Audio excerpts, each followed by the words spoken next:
எத்தே, என்ன மருமலை, இந்த நேரத்துல வெளியில வந்து உட்காந்துருக்கிறிய? உறங்கலையா? ஒன்றும் இல்லை மருமலை, இன்னைக்கு மதியானம் நல்லா உறக்கம் வந்தனே உறங்கிட்டேன். இப்போ உறக்க வர மாட்டேங்கு, அதான் வெளியில வந்து உட்காந்தேன். நீ வேலையெல்லாம் முடிச்சிட்டியா மருமலை? ஆமாங்கத்தே, எல்லா வேலையும் முடிச்சிட்டேன். கதவு புட்டலானே வந்தா நீங்க வெளியில உட்காந்துருக்கிறிய. நீ வீட்டு வேலையெல்லாம் செஞ்சு நல்லா களைப்பாருப்பா. உனக்கு உறக்கம் வரும்னா போய் உறங்க மருமலை. நான் எனக்கு உறக்கம் வரும்போது கதவெல்லாம் பூட்டிட்டு எடுத்துட்டு வாரேன்னா. சரிங்கத்தே. காப்பி ஏதாவது குடிக்கிறீங்களா? போட்டு தரட்டா? வேண்டாம் மருமலை, ஏற்கனவே உறக்க வராம இருக்கு.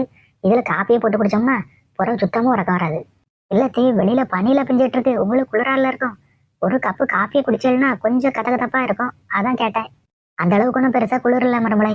அதனால இப்ப காப்பி தண்ணிலாம் வேண்டாம். காப்பி தண்ணி குடிச்சா அப்புறம் உறக்கம் வராது, ஒன்றும் வராது. அப்படியா? சரிங்கத்தே, வேண்டாம்னு விடுங்க. நான் அப்போ வீட்டுல கொஞ்ச நேரம் பைபிள் படிச்சுட்டு இருக்காத்தே. நீங்க உறக்க வரும்போது கதை போட்டுட்டு வாங்க. சரி மருமலை, நீ போய் பைபிளை படி. பைபிள் படிக்க போறதுக்கு முன்னாடி எனக்கு ஒரு வசனத்தை சொல்லிட்டு போயேன். நான் அதை பத்தி கொஞ்சம் யோசிச்சுக்கிட்டே இருப்பேங்களா? ஆ, என்ன வசனம் சொல்லலாம் உங்களுக்கு? ஆ, எத்தே பைபிள் வசனம் சொல்லுங்க, கேட்டுடுங்க.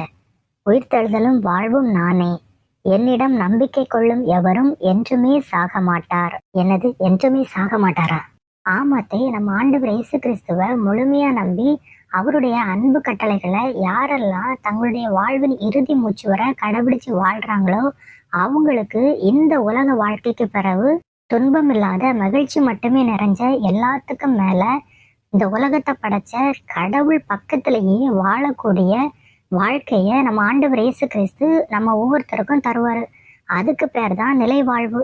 நம்ம இந்த உலகத்துல இருந்தாலும் இந்த உலக வாழ்க்கைக்கு பிறகு அந்த ஆசீர்வாதமான வாழ்க்கைய நம்ம ஆண்டவர் இயேசு கிறிஸ்துவை நம்பி அவரோட கட்டளைகளை கடைசி வரைக்கும் கடைபிடிச்சு வாழக்கூடிய பிள்ளைகளுக்கு தருவாரு. அதுதான் இந்த வசனத்துல என்னிடம் நம்பிக்கை கொள்ளும் எவரும் என்றுமே சாக மாட்டார் அப்படின்னு நம்ம ஆண்டவர் இயேசு கிறிஸ்து சொல்லியிருக்காரு. புரிஞ்சுதாத்தே? நல்லா புரிஞ்சுது மறுமொழி. சரி சரி, நீ சொன்ன இந்த வசனத்தை நான் கொஞ்ச நேரம் ஆசை போட்டுட்டு வாரேன். நீ உள்ள போய் பைபிளை படிப்போம். சரிங்கத்தே.